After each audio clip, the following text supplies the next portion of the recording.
आज तक में आपका स्वागत है। आज हमारे साथ खास मेहमान हैं उत्तर प्रदेश के मुख्यमंत्री योगी आदित्यनाथ। मुख्यमंत्री जी, आज तक में आपका स्वागत है। सबसे पहले तो बधाई कि आज आप लोगों ने पंचायत के जो जिला पंचायत अध्यक्ष के चुनाव हुए, बिल्कुल आप लोगों ने क्लीन स्वीप किया है। तो ये क्लीन स्वीप का क्या मायने है, इसको क्या समझा जाए, क्या इससे निकल करके आ रहा है? पंचायत चुनाव का आज का परिणाम 2022 में भारतीय जनता पार्टी इसी तर्ज पर चुनाव के परिणाम लेकर के आएगी, इसमें कोई संदेह नहीं होना चाहिए। आदरणीय प्रधानमंत्री जी का नेतृत्व, उनका मार्गदर्शन, उनकी प्रेरणा और पिछले 7 वर्षों के दौरान केंद्र सरकार के द्वारा और पिछले 4 साढ़े 4 वर्ष के दौरान प्रदेश सरकार के द्वारा जो कार्य किए गए हैं, ये जनता के सामने है। जनता ने उसे स्वीकारा है। पंचायत चुनाव के परिणाम के साथ साथ 2022 के चुनाव परिणाम भी इसी तर्ज पर आएंगे, इसमें अब कोई संदेह नहीं होना चाहिए। तो मुख्यमंत्री जी, क्या इसे ट्रेलर माना जाए 2022 का, कि या ये एक ट्रेंड सेट कर रहा है कि 2022 में यही कुछ होने वाला है? जो आपका 300 प्लस का आप लोगों का टारगेट है, क्या इस चुनाव को उसका आधार माना जाए? हम पहले ही कह चुके थे। देखिए, हमारे सामने चुनौती हमेशा आई है। 2014 में भारतीय जनता पार्टी के बारे में कोई नहीं मानता था कि भारतीय जनता पार्टी इतनी सीटें यूपी में जीतेगी। आदरणीय प्रधानमंत्री जी का नेतृत्व था और उस समय भारतीय जनता पार्टी के प्रदेश के प्रभारी के रूप में आज के हमारे माननीय गृह मंत्री श्री अमित शाह जी ने उस समय अपनी रणनीति यहाँ पर तय की थी। हम लोग यहाँ पर 73 सीट जीते थे। 2017 में जब विधानसभा के चुनाव यहाँ पर चल रहे थे, आदरणीय प्रधानमंत्री जी का मार्गदर्शन और प्रेरणा थी, उनका नेतृत्व था। रणनीति राष्ट्रीय अध्यक्ष के रूप में माननीय श्री अमित शाह जी की थी। भारतीय जनता पार्टी अपने सहयोगियों के साथ 325 सीटें जीती थी। 2019 के बारे में कहा जाता था, या 2017 के बारे में भी, कि सपा और कांग्रेस का गठबंधन है, भारतीय जनता पार्टी के लिए मुश्किल होगी। जनता ने उस गठबंधन को पूरी तरह ठुकराया था। 2019 में सपा बसपा का गठबंधन हुआ। लोगों ने तमाम प्रकार की आशंकाएं व्यक्त की थी। जनता ने उसे खारिज किया और मोदी जी के नेतृत्व पर विश्वास किया। इसके बाद उपचुनाव भी हुए यूपी में। लोकसभा चुनाव के बाद 2 उपचुनाव हुए, उसमें भी भारतीय जनता पार्टी जीती, भारी बहुमत से जीती। आज पंचायत चुनाव में जिला पंचायत अध्यक्षों के परिणाम सामने आए हैं। ये परिणाम भी इस बात को साबित करते हैं कि हमारा जो ट्रेंड है ये ऐसे ही 2022 तक रहेगा और फिर 2024 में भी भारतीय जनता पार्टी 2014 की पुनरावृत्ति 2024 में भी करेगी। यही ट्रेंड, क्योंकि जनता का एक विश्वास, जो कहा सो करके दिखाया, ये भारतीय जनता पार्टी की पहचान है। और उनका लेकिन मुख्यमंत्री जी, आपके इस जीत पर सवाल खड़ा कर रहा है विपक्ष। अखिलेश यादव ने कहा कि ये तो सरकार का चुनाव है, सरकारी मशीनरी चुनाव लड़ रही है, पुलिस वालों को लगाया गया है, कैंडिडेट्स को डराया धमकाया गया है। तो डायरेक्ट चुनाव, जो जनता ने पंचायत चुनाव में वोट दिया, वो जीते या वो आगे रहे, लेकिन इनडायरेक्ट चुनाव बीजेपी ने जीता। देखिए, 2014 में भी जब चुनाव हुए थे तब इन्होंने ईवीएम पे ठिकड़ा फोड़ा था। 2017 में भी ईवीएम पे फोड़ा था। 2019 में तो एक मुहिम चलाई थी, ईवीएम के कारण विपक्ष हार गया। इसमें तो बैलेट पेपर ही था। जिस बैलेट पेपर की ये मांग करते हैं इस चुनाव में, वही बैलेट पेपर उपयोग किया गया। यानी ईवीएम का उपयोग करें तो बुरा, तब ईवीएम के कारण हार रहे हैं। बैलेट पेपर का उपयोग करें तो पुलिस ने के कारण। समाजवादी पार्टी फिर इटावा में कैसे जीत गई, बलिया में कैसे जीत गई, आजमगढ़ में कैसे जीत गई? क्या ये जिले यूपी से बाहर हैं क्या? बलिया में आज, अब इटावा की बात करूं, इटावा में सांसद बीजेपी के, 2 एमएलए बीजेपी के, बलिया में 4 एमपी बीजेपी के हैं, 2 लोकसभा के और 2 राज्यसभा के, 2 मिनिस्टर हैं, 5 एमएलए हैं, लेकिन जीत सपा की हुई। आपको लगता है नहीं कि ये निष्पक्षता की एक मानक है? यानी वे जीत गए तो उनको समर्थन है, हम जीत रहे हैं तो प्रशासन का दुरुपयोग है। यानी मीठा मीठा थू और कड़वा कड़वा, यानी कड़वा कड़वा थू और मीठा मीठा गप, ये नहीं चलेगा। और मुझे लगता है कि समाजवादी पार्टी जो कि स्वयं भ्रमित है, इसलिए भ्रम पैदा करने की एक प्रवृत्ति उसकी हो चुकी है और वह उसी प्रकार के भ्रम को पैदा कर रही है। मुख्यमंत्री जी, ये किसान आंदोलन चला और उसके बाद किसान आंदोलन से एक नाराजगी उपजी, पंचायत चुनाव हुए उसमें भी नाराजगी दिखाई दी, लेकिन आपको क्या लगता है कि अचानक ऐसा क्या बदला कि इतनी बड़ी जीत, इतनी बम्पर जीत आप पंचायत चुनाव में भी बीजेपी ही जीती है। याद रखना, पंचायत चुनाव में अगर आप देखेंगे मेजॉरिटी ग्राम प्रधान बीजेपी के कार्यकर्ता जीते हैं, क्षेत्र पंचायत के मेंबर बीजेपी के कार्यकर्ता जीते हैं, जिला पंचायत के 3050 जो सीटें हुई थी जीती गई थी, क्योंकि सिंबल नहीं था। देखिए, चुनाव, पंचायत चुनाव में पार्टी के सिंबल पे नहीं लड़ा जाता है, और ग्राम प्रधान के चुनाव में ना पार्टी का समर्थन होता है, क्षेत्र पंचायत के चुनाव में भी पार्टी का समर्थन नहीं होता है। जिला पंचायत में पार्टी समर्थन करती है, तो बीजेपी के ही कार्यकर्ता जीते थे। बीजेपी और बीजेपी के समर्थक जो कार्यकर्ता थे, इनकी संख्या 3050 में से 1500 से ज्यादा थी। समाजवादी पार्टी की 750 के आसपास थी, बीएसपी की 300 के आसपास थी, और बाकी निर्दल थे, अन्य दलों के लोग थे। आप कैसे मान सकते हैं कि बीजेपी के साथ समर्थन नहीं था? और मुझे बताइए कि किसान आंदोलन का केंद्र बिंदु कौन था? मुजफ्फरनगर, शामली, सहारनपुर, बिजनौर, बुलंदशहर, संभल, अमरोहा, बागपत, मुरादाबाद, हापुड़, यही सब थे ना, गाजियाबाद, यही थे। बागपत को छोड़कर के सभी सीटें बीजेपी जीती है। अगर हमारे साथ समर्थन नहीं होता तो हमें भी सपा की तरह कैंडिडेट नहीं मिलते और प्रस्तावक भी नहीं मिलते। आखिर सपा के पास, अगर सपा को लगता है कि समाजवादी पार्टी या विपक्ष को यह लगता है कि उनके प्रत्याशियों को नामांकन नहीं भरने दिया गया, मुझे एक बात बताइए, उनके प्रस्ताव, उनको तो प्रस्तावक भी नहीं मिले। अगर उनके लोग जीते थे तो उनके लोग विड्रॉ कर रहे थे कि साहब हम नहीं समर्थन करेंगे इस प्रत्याशी को जिसको आप दे रहे हैं। वही तो कह रहे हैं कि वहीं तो डरा धमका दिया गया, वहीं का पुलिस का इस्तेमाल पहले चरण में नामांकन के दौरान आपको याद होगा कि 18 में से 17 भारतीय जनता पार्टी के निर्विरोध चुने गए थे, और अंतिम तिथि में 4 अन्य लोगों ने अपने वो वापस लिए। अगर उन चारों को भी अगर आप देखेंगे तो उन सब ने लिख के दिया था कि साहब नहीं, हम लोग वो नहीं करना चाहते, और ये बीजेपी को नहीं दिया था, जो आरओ रहे होंगे उनको दिया होगा। बीजेपी के 22 में से 21 निर्विरोध हुए थे। एक समाजवादी पार्टी जीती थी इटावा में।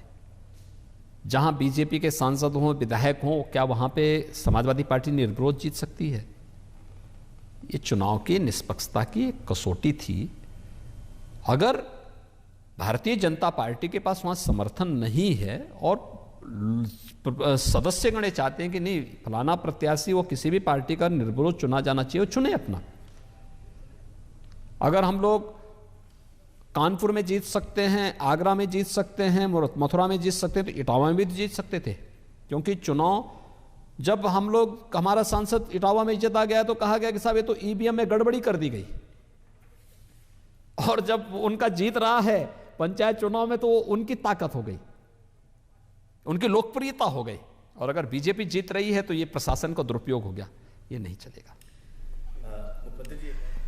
मुख्यमंत्री जी, एक और सवाल इससे जुड़ता है ये कि जब अब आप लोग इतनी बड़ी जीत और इतना क्लीन स्वीप, तो क्या ये माना जाए कि ये पूरी तरीके से आपके नेतृत्व पर मुहर है? क्योंकि पिछले कुछ समय से कुछ सवाल उठाए जा रहे थे। नेतृत्व तो आदरणीय प्रधानमंत्री जी का है, मार्गदर्शन उनका है, प्रेरणा उनकी है।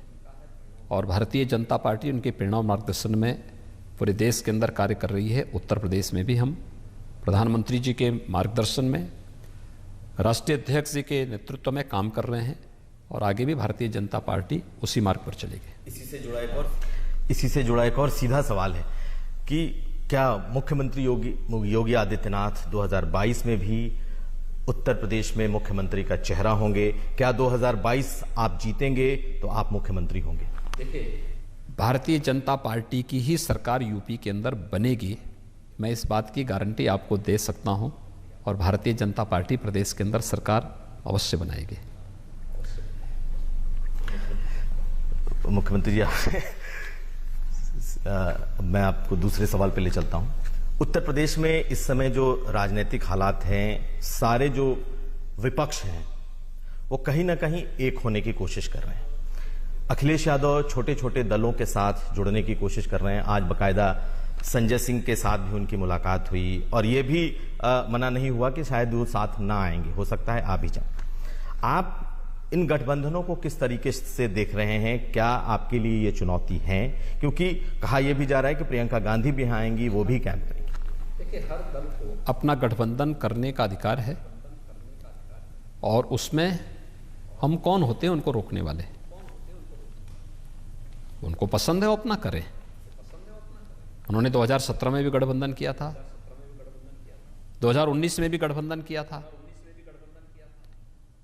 जनता समाजवादी पार्टी के उस वास्तविक आचरण को देखी नहीं है क्या? 2003 से लेकर के 2007 तक, 2012 से लेकर 2017 तक प्रदेश के अंदर उन्होंने जो किया था वो जनता आज भी भूली नहीं है। इसलिए हर एक दल को अपनी रणनीति बनाने का, अपने गठबंधन करने का पूरा अधिकार है। वे अपना गठबंधन करेंगे। भारतीय जनता पार्टी अपने सहयोगियों के बल के साथ मिलकर के अपने मूल्यों और अपने निश्चित जो हमारे संकल्प हैं उन संकल्पों के साथ आगे बढ़ेगी और 2022 में प्रचंड बहुमत के साथ फिर से सरकार उत्तर प्रदेश के अंदर बनाएगी।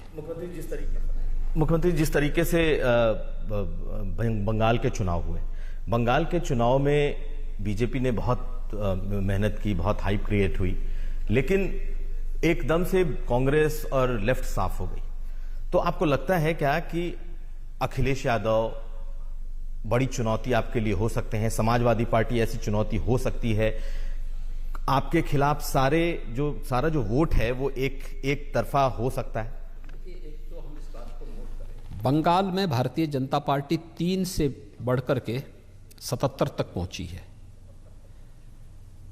वो भारतीय जनता पार्टी की हार नहीं, हार उनकी है जो पूरी तरह जिनका सफाया हो गया है। भारतीय जनता पार्टी ने मजबूती से चुनाव लड़ा और एक बड़े तबके का विश्वास वहां अर्जित किया है। अलग विषय है कि सेकेंड वेव के कारण कैंपेन में असर पड़ा और बाद के चुनाव परिणाम पर उसका असर भी पड़ा है। लेकिन भारतीय जनता पार्टी की संख्या भी 3 से बढ़कर 77 तक हुई है। उत्तर प्रदेश के अंदर मैंने पहले भी कहा कि हर एक दल को अपनी रणनीति और अपने गठबंधन करने के पूरे अधिकार हैं और वह अपने अनुसार कार्य करेगा। किसी के भी आचरण प्रदेश की जनता से छुपा हुआ नहीं है। जनता इन सब चीज़ों को देखती है। प्रदेश की दंगों को भूली नहीं है, लूट खसोट को भूली नहीं है, गुंडागिर्दी को भूली नहीं है, बेईमानी और भ्रष्टाचार को भूली नहीं है, वंशवाद, भाई भतीजावाद और परिवारवाद की उस राजनीति को भी अभी भूली नहीं है। प्रदेश जिस तेजी के साथ एक नई पहचान के साथ आगे बढ़ा है, प्रदेश की जनता हर चुनाव में निर्णय की है और 2022 में भी वही निर्णय देने वाली है। एक और सवाल पे थोड़ा आपको फिर से पीछे लिए चलता हूं। पिछले कुछ दिनों में जो यहाँ पर हलचल चली, राजनीतिक हलचल हम लोगों ने देखा, यहाँ से लेकर दिल्ली तक हलचल हुआ। संघ के भी कई नेता यहाँ पर आए और बहुत सारी बातें हुई। आप केशव मौर्य के घर भी गए, बहुत सारी बातें इसमें कही भी गई। तो क्या सब कुछ अब देखिए, हमारी समस्या नहीं थी, आज भी कोई समस्या नहीं है। संगठन की बैठकें, संघ के साथ समन्वय बैठकें हमारी हर दूसरे तीसरे महीने में होती हैं। हाँ, बीच में कोरोना कालखंड में थोड़ा गैप इसमें आया है। मुझे नहीं लगता है कि इन चीज़ों को क्यों मीडिया इतनी तोल देने का प्रयास किया है। ये पहली बार नहीं हुआ है। हम लोग तो हर दूसरे तीसरे महीने में बैठते हैं। हमारी कोर ग्रुप हर सप्ताह बैठती है, हर सप्ताह हमारी कोर ग्रुप बैठती है, लेकिन मीडिया को बताने के लिए थोड़े बैठेगी। हमारे आंतरिक मुद्दों पे चर्चा होती है, संगठन और सरकार के मुद्दों पे चर्चा होती है। हम लोग राष्ट्रीय संगठन, अभी फरवरी में हमारे राष्ट्रीय अध्यक्ष जी आए थे, 2 बार उन्होंने विजिट किया था। एक बार लखनऊ का किया था, एक बार काशी का किया था, अभी फिर उनका विजिट होने जा रहा है। माननीय गृह मंत्री जी का विजिट हुआ था, आदरणीय प्रधानमंत्री जी का फरवरी में विजिट हुआ था। इन चीजों को राजनीतिक नजरिए से न देख करके प्रदेश के हित के लिए सरकार और संगठन के समन्वय की दिशा से विजिट लगातार होते हैं, आगे भी चलते हैं। जहां तक केशव जी के घर जाने का है, केशव जी मेरे वरिष्ठ सहयोगी हैं। उनके पिताजी के दिवंगत होने पे भी मैं उनके घर एक बार नहीं 2 बार गया था। ऐसा नहीं कि पहली बार गया हूं, मैं तो उनके पैतृक गांव में गया हूं, तब भी मैं गया था। उनके पुत्र की शादी कोरोना के दूसरी लहर के दौरान हुआ था, कोई फंक्शन नहीं हो पाया था। संघ के वरिष्ठ पदाधिकारी और कुछ चुनिंदा 5-7 लोगों को ही उन्होंने आमंत्रित किया था, क्योंकि सेकेंड वेव में जो प्रोटोकॉल तय किया गया उस प्रोटोकॉल का भी पालन होना था। तो उसी में 5-7 लोगों को उन्होंने आमंत्रित किया था, तो उसी में हम लोग भी गए थे। क्योंकि मांगलिक कार्यक्रम में जाने का अवसर नहीं मिला था, उस समय जा भी नहीं सकते थे। कोरोना की सेकेंड वेव उस समय जो है पीक पर थी और कुल 21 मेहमान थे। परिवार के 21 लोगों को उस कार्यक्रम में भाग लेना था। 25 लोगों की संख्या हम लोगों ने निर्धारित की थी, उसमें से 21 लोग मेहमान ही उस कार्यक्रम में भाग ले पाए थे। तो इसलिए छोटे छोटे ग्रुप में उन्होंने अलग अलग दिन अलग अलग पदाधिकारी अलग लोगों को बुलाया था। तो मैं उस क्रम में गया था। ऐसा नहीं कि पहली बार नहीं गया, मैं उनके घर में तीसरी बार या चौथी बार में गया। मुख्यमंत्री जी, एक और ये है सवाल ये कि असदुद्दीन ओवैसी ने एक बयान दिया है और उन्होंने बयान ये दिया है कि मैं किसी भी सूरत में 2022 में योगी आदित्यनाथ को मुख्यमंत्री नहीं बनने दूंगा, इंशाअल्लाह। देखिए, ओवैसी जी बड़े नेता हैं, देश के अंदर प्रचार करते हैं, उन्हें एक समुदाय विशेष का विशेष समर्थन प्राप्त है, लेकिन वह यूपी के अंदर बीजेपी को चैलेंज नहीं कर सकते। बीजेपी अपने मुद्दों पर, अपने मूल्यों और आदर्शों पर, अपने संकल्पों के साथ इस चुनावी मैदान में आएगी और उनके इस चैलेंज को हम स्वीकार करते हैं। उन्होंने कहा नहीं आने देंगे, तो बीजेपी इस बात को कहेगी कि बीजेपी 2022 में आकर के रहेगी। हर हाल में भारतीय जनता पार्टी की ही सरकार यूपी में बनेगी, इसमें कोई संदेह किसी को नहीं होना चाहिए। ये तो एक तरीके का पॉलिटिकल ध्रुवीकरण ही हो जाएगा। वो उनकी अपनी पार्टी, वो अपने मुद्दों पर चुनाव लड़ेंगे, हम लोग अपने मुद्दों पर चुनाव लड़ेंगे। मुख्यमंत्री जी, सबसे ज्यादा चर्चा में इस वक्त जो चीज है वो एक धर्मांतरण। आप लोगों ने धर्मांतरण पर आप एक कानून भी लेकर के आए और आपने अभी धर्मांतरण का एक बहुत बड़े रैकेट का खुलासा भी किया है, उमर जिनका नाम भी है। ये पूरा रैकेट किस तरीके से सामने आया है, इसमें नेशनल एजेंसियों को भी लगाया गया है, क्या है ये पूरा मामला? क्योंकि इस पर सवाल भी उठ रहे हैं, बकायदा वो लोग कोर्ट भी गए हैं। हमारे पास इस पूरे, यानी यह केवल एक सामान्य धर्मांतरण की घटना नहीं है, ये देश की सुरक्षा के साथ और आस्था के साथ खिलवाड़ करने के एक बहुत बड़े षड्यंत्र का पर्दाफाश उत्तर प्रदेश पुलिस और एटीएस ने किया है।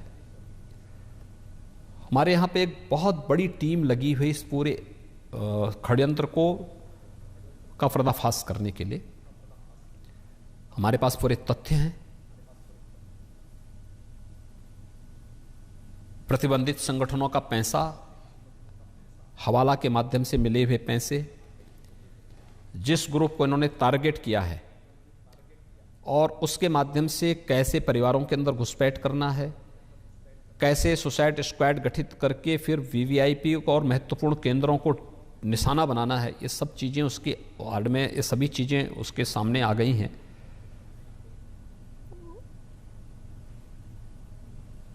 एक एक चीज को हम प्रमाणित करेंगे, उस प्रकार के तथ्य हमारे सामने हैं। किसी भी प्रकार की अराजकता और किसी भी प्रकार के राष्ट्र विरोधी या समाज विरोधी गतिविधियों को संचालित करने की अनुमति हम लोग किसी को भी नहीं देंगे। ये हमारा संकल्प है और इसी संकल्प के साथ हम लोग 2017 में आए थे और इसी संकल्प को हम लेकर आगे बढ़े हैं। हमने जब लव जिहाद का कानून बनाया था उस समय भी इसी बात के साथ किया था और आगे भी हम इन कार्यक्रमों को आगे ये जो धर्मांतरण का पूरा मामला निकल कर के आया है, क्या इसमें कोई टेरर एंगल भी निकल रहा है या फिर ये सिर्फ धर्मांतरण का एक धर्मांतरण नहीं है, धर्मांतरण से भी आगे बढ़ कर के है। मैंने आपको जो बताया ना, एक बार हमारी एजेंसियों को पूरा काम करने दीजिए, ये उससे भी जाकर के आगे जाकर के, और ये देखिए केवल धर्मांतरण का मुद्दा उस समय नहीं आया था, ये तो गाजियाबाद में एक साधु पर हमला करने की साजिश से प्रारंभ होता है। छद्म नाम से 2 लड़के जाते हैं और जाने के बाद जब उनकी तलाशी होती है तो उनकी जेब में केवल एक सर्जिकल ब्लेड मिलता है। ये सर्जिकल ब्लेड जो है ऑपरेशन में काम आता है और ये अत्यंत खतरनाक साजिश का हिस्सा था। एक अनट्रेंड व्यक्ति उसका इस्तेमाल नहीं करता, ट्रेंड व्यक्ति, और वह ट्रेनिंग बाकायदा दी गई थी उन लोगों को। तो उसी को लेकर, उसी कड़ी को जब हम लोगों ने आगे बढ़ाया तो तब फिर एक एक कड़ी करती गई। और फिर कहाँ से संचालित कर रहे थे? बटाला हाउस, दिल्ली से। बटाला हाउस से लेकर के फिर इन्होंने कैसे अपना जाल फैलाया, कैसे अपने उनको आगे बढ़ाया, फिर कैसे इन्होंने मूक बधिर बच्चों को उसका निशाना बनाया, फिर उन मूक बधिर बच्चों के माध्यम से मैचों की वो बोल नहीं सकते हैं, सुन नहीं सकते हैं, इसलिए व्हाट्सअप मैसेजेस के माध्यम से किसी को भी पता नहीं लगेगा और उन मैसेजेस के माध्यम से फिर सारी चीज़ों गतिविधियों को आगे बढ़ाने का कार्य करना। फंडिंग कहाँ से आ रही है, कैसे फंडिंग होगी, ये सब चीज़ों को भी इसके साथ देखा गया, एक एक एंगल को देखा गया। बहुत बड़ा खुलासा हो रहा है और आप देखना कि बहुत शीघ्र एक बहुत बड़े षड्यंत्र का हम बेपर्दा करने जा रहे हैं। मुख्यमंत्री जी, एक और सवाल अयोध्या से जुड़ता है।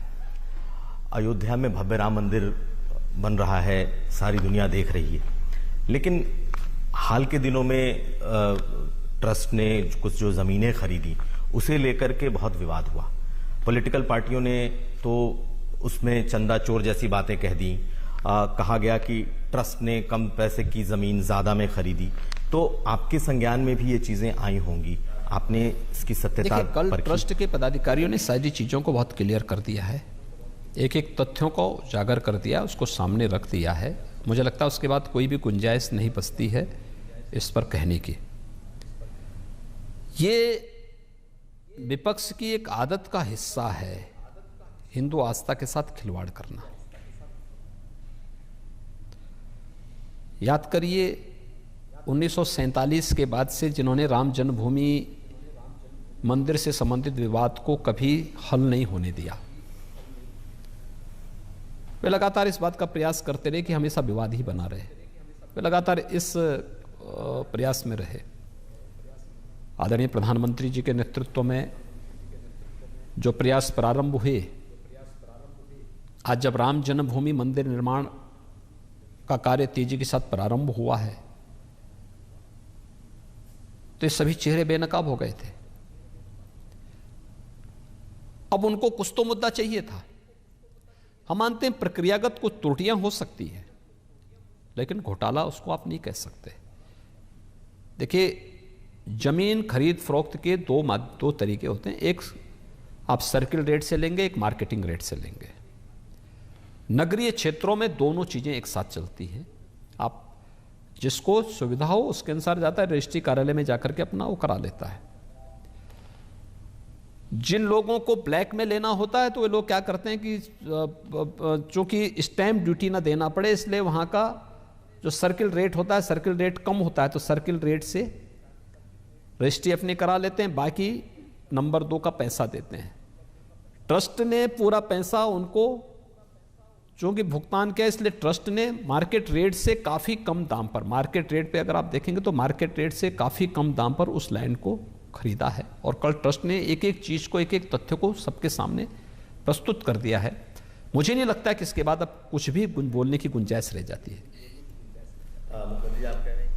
मुख्यमंत्री जी आप कह रहे हैं कि विपक्ष इसमें अपनी राजनीति देख रहा है या विपक्ष कह रहा है, लेकिन आप देखिए अखिलेश यादव ने कहा है कि राम मंदिर बनेगा तो वो राम मंदिर परिवार के साथ दर्शन करने जाएंगे। अच्छी बात है। जो हर व्यक्ति को राम मंदिर का दर्शन करना चाहिए, हर व्यक्ति करे। और मुझे लगता है ये हमारी तो सबसे बड़ी सफलता है।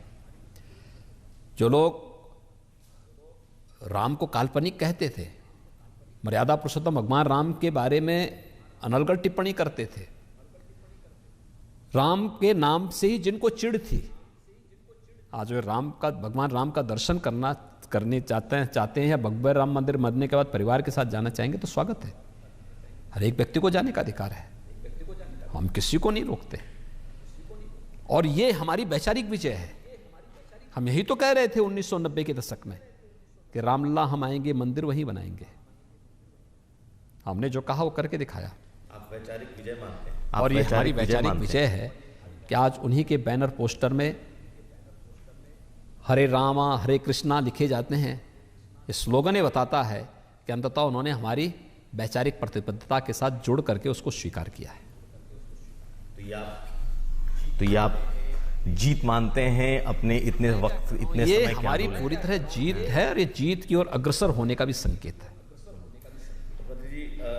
मुख्यमंत्री जी, इस कोरोना के दौर में सवाल उठे, आप पहली लहर आई, आप पर बहुत तारीफ हुई, दूसरी लहर में आप खुद संक्रमित हो गए। हम ये जानना जरूर चाहेंगे कि वो दौर कैसा था, क्योंकि हमने ये देखा कि उस दौर में आप काम भी करते रहे, लगातार मीटिंग्स करते रहे। जब आप कोरोना से बाहर आए तो हम भी आपके साथ गए और मैंने देखा कि आप कई जगहों पर एक एक मीटिंग आपने की, लेकिन आपका अपना एक्सपीरियंस कैसा रहा? आप उस दौर में कैसे गुजरे? देश और दुनिया के लिए कोरोना महामारी ने एक बहुत त्रासदीपूर्ण स्थिति पैदा की है।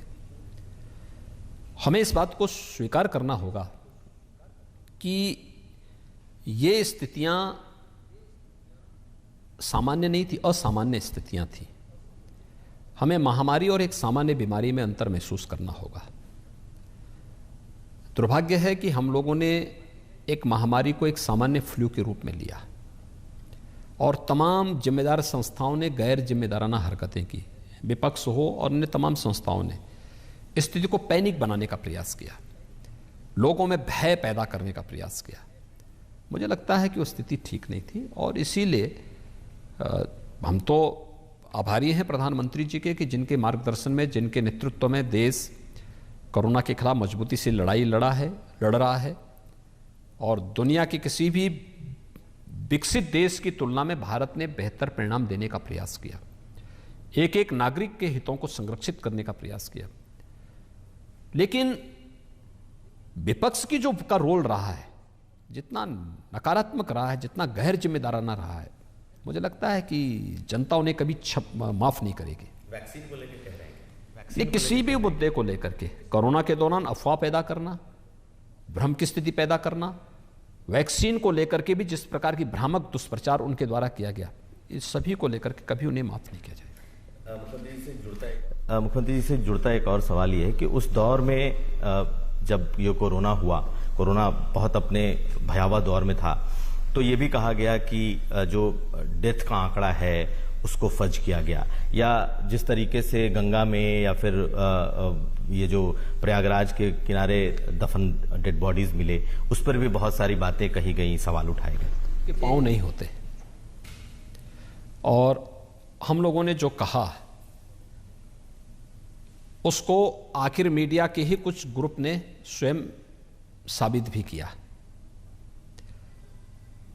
विपक्ष का और उन लोगों का झूठ बेनकाब हुआ जो लोग इसके नाम पर अफवाह पैदा कर रहे थे। जो परंपराएं थी उन परंपराओं को सबने स्वीकार किया है और आगे भी लोग उसको लेकर के, मुझे लगता है कि आखिर हम कोई आंकड़ा छुपाएंगे क्यों? और फिर जो टेस्ट हमारे यहाँ हो रहे हैं, जो हमारे पोर्टल में दर्ज हो चुका है, उसके परिणाम को कोई भी नकार नहीं सकता। उन चीज़ों को लेकर के सबके सामने तथ्य थे, उन तथ्यों को लेकर के हम आगे बढ़े। मुख्यमंत्री जी, आपने आज तक से बात की, हमें वक्त दिया, आपका बहुत बहुत धन्यवाद। तो हमारे साथ थे उत्तर प्रदेश के मुख्यमंत्री योगी आदित्यनाथ। बेबाक बातें इन्होंने राजनीति से लेकर कोरोना तक की। हम फिर हाजिर होंगे, आप देखते रहिए आज तक। बहुत धन्यवाद सर। तो उत्तर प्रदेश के मुख्यमंत्री योगी आदित्यनाथ को आप सुन रहे थे। चूंकि पंचायत अध्यक्ष के चुनाव में बम्पर तरीके से भारतीय जनता पार्टी ने उत्तर प्रदेश में जीत हासिल की है और उसी से गदगद मुख्यमंत्री योगी आदित्यनाथ एक एक सवालों का उन्होंने बेबाक जवाब दिया है। यूपी पंचायत अध्यक्ष नतीजे पर योगी आदित्यनाथ की ओर से खुशी जताई गई है। 4 साल के काम पर जनता ने लगाई है मोहर, ये कहा है मुख्यमंत्री ने। और इसी के साथ ये भी जोड़ दिया कि 2022 के नतीजे भी पंचायत अध्यक्ष जैसे ही होंगे। यूपी में समाजवादी पार्टी भ्रम पैदा करने की कोशिश कर रही है। पीएम मोदी की कल्याणकारी योजनाओं से ये जीत हमें मिली है, यूपी के सीएम ने ये कहा। और साथ ही 2022 में प्रचंड बहुमत के साथ बनेगी बीजेपी की सरकार। यूपी के लोग अभी पहले की गुंडागर्दी को भूले नहीं हैं।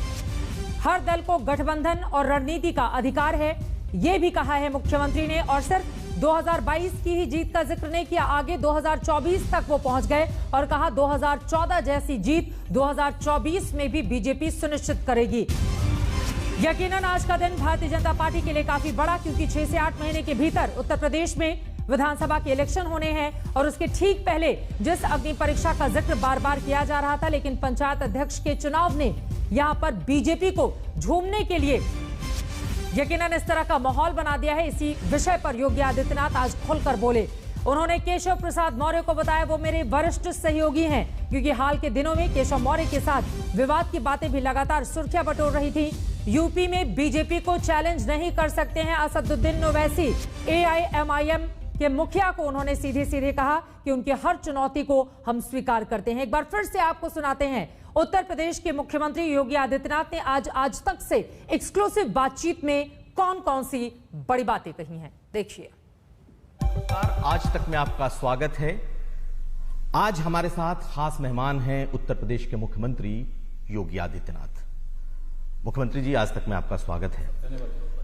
सबसे पहले तो बधाई कि आज आप लोगों ने पंचायत के जो जिला पंचायत अध्यक्ष के चुनाव हुए, बिल्कुल आप लोगों ने क्लीन स्वीप किया है।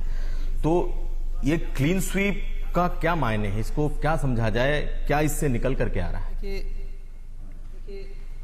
पंचायत चुनाव का आज का परिणाम 2022 में भारतीय जनता पार्टी इसी तर्ज पर चुनाव के परिणाम लेकर के आएगी, इसमें कोई संदेह नहीं होना चाहिए।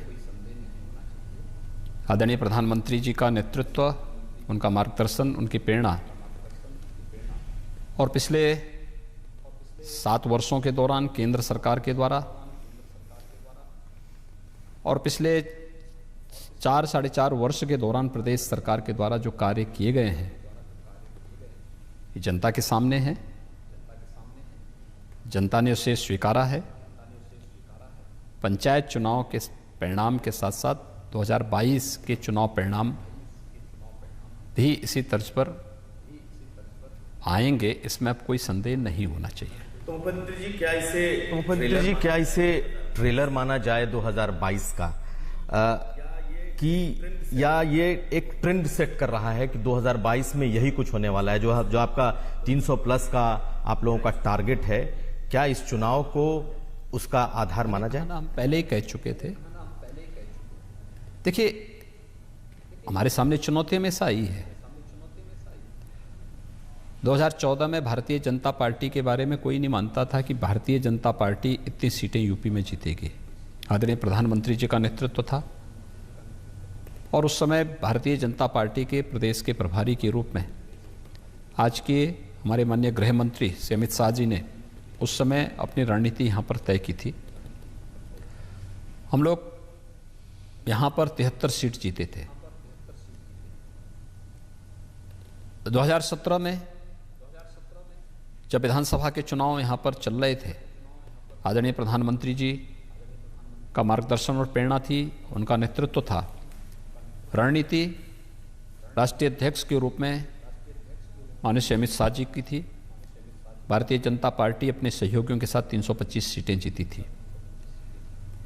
2019 के बारे में कहा जाता था या 2017 के बारे में भी कि सपा और कांग्रेस का गठबंधन है, भारतीय जनता पार्टी के लिए मुश्किल होगी। जनता ने उस गठबंधन को पूरी तरह ठुकराया था। 2019 में सपा बसपा का गठबंधन हुआ। लोगों ने तमाम प्रकार की आशंकाएं व्यक्त की थी। जनता ने उसे खारिज किया और मोदी जी के नेतृत्व पर विश्वास किया। इसके बाद उपचुनाव भी हुए यूपी में। लोकसभा चुनाव के बाद 2 उपचुनाव हुए, उसमें भी भारतीय जनता पार्टी जीती, भारी बहुमत से जीती। आज पंचायत चुनाव में जिला पंचायत अध्यक्षों के परिणाम सामने आए हैं। ये परिणाम भी इस बात को साबित करते हैं कि हमारा जो ट्रेंड है ये ऐसे ही 2022 तक रहेगा और फिर 2024 में भी भारतीय जनता पार्टी 2014 की पुनरावृत्ति 2024 में भी करेगी। यही ट्रेंड, क्योंकि जनता का एक विश्वास, जो कहा सो करके दिखाया, ये भारतीय जनता पार्टी की पहचान है। और उनका लेकिन मुख्यमंत्री जी आपके इस जीत पर सवाल खड़ा कर रहा है विपक्ष।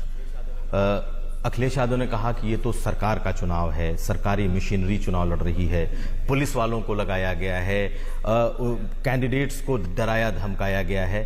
तो डायरेक्ट चुनाव जो जनता ने पंचायत चुनाव में वोट दिया वो जीते या वो आगे रहे, लेकिन इनडायरेक्ट चुनाव बीजेपी ने जीता। देखिए, 2014 में भी जब चुनाव हुए थे तब इन्होंने ईवीएम पे ठिकड़ा फोड़ा था। 2017 में भी ईवीएम पे फोड़ा था। 2019 में तो एक मुहिम चलाई थी, ईवीएम के कारण विपक्ष हार गया। इसमें तो बैलेट पेपर ही था। जिस बैलेट पेपर की ये मांग करते हैं इस चुनाव में, वही बैलेट पेपर उपयोग किया गया। यानी ईवीएम का उपयोग करें तो बुरा, तब ईवीएम के कारण हार रहे हैं। बैलेट पेपर का उपयोग करें तो पुलिस ने के कारण।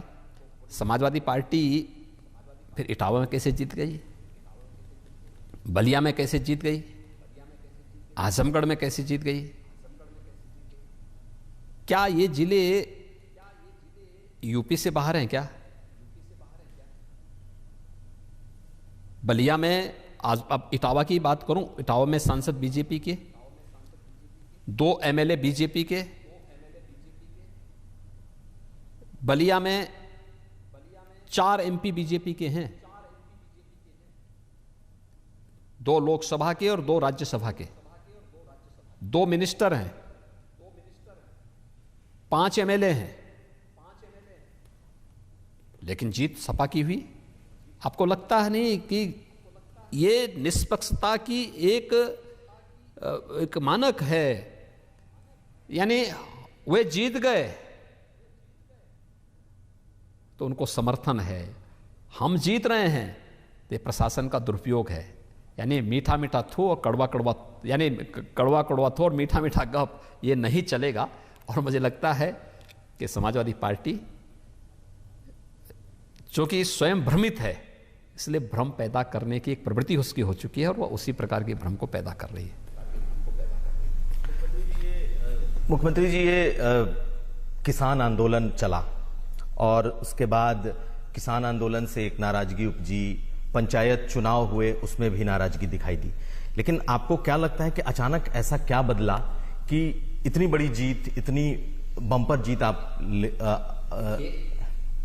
पंचायत चुनाव में भी बीजेपी ही जीती है।